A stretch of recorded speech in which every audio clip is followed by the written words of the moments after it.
বিচার বিভাগকে রাজনৈতিক দলগুলোর প্রভাবমুক্ত রাখতে সুপ্রিম কোর্ট সচিবালয় ভূমিকা রাখবে বলে মন্তব্য করেন আইন উপদেষ্টা আসিফ নজরুল।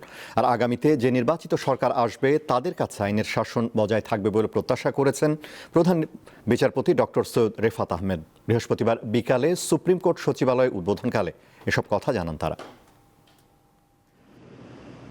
বিচার বিভাগের পূর্ণ স্বাধীনতা নিশ্চিতের লক্ষ্যে সুপ্রিম কোর্টের জন্য পৃথক সচিবালয় প্রতিষ্ঠায় গত ৩০ নভেম্বর সুপ্রিম কোর্ট সচিবালয় অধ্যাদেশ ২০২৫ জারি করে আইন, বিচার ও সংসদ বিষয়ক মন্ত্রণালয়।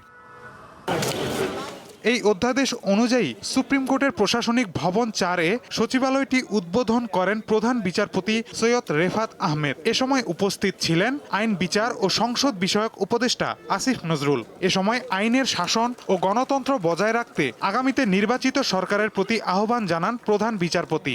এটা সাফল্য যতটা আমাদের অর্জন হবে, এটার ব্যর্থতাও কিন্তু আমাদের মেনে নিতে হবে।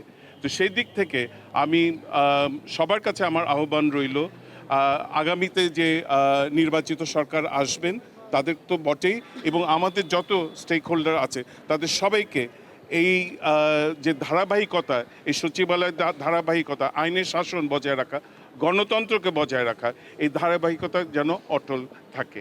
আইনের শাসন ও রাজনৈতিক প্রভাবমুক্ত বিচার নিশ্চিতে আজকের দিন স্মরণীয় হয়ে থাকবে বলে জানান আইন উপদেষ্টা। আজকে বাংলাদেশে বিচার বিভাগের স্বাধীনতা প্রতিষ্ঠা, আইনের শাসন প্রতিষ্ঠা এবং মানবাধিকার প্রতিষ্ঠার পথে একটা ঐতিহাসিক দিন।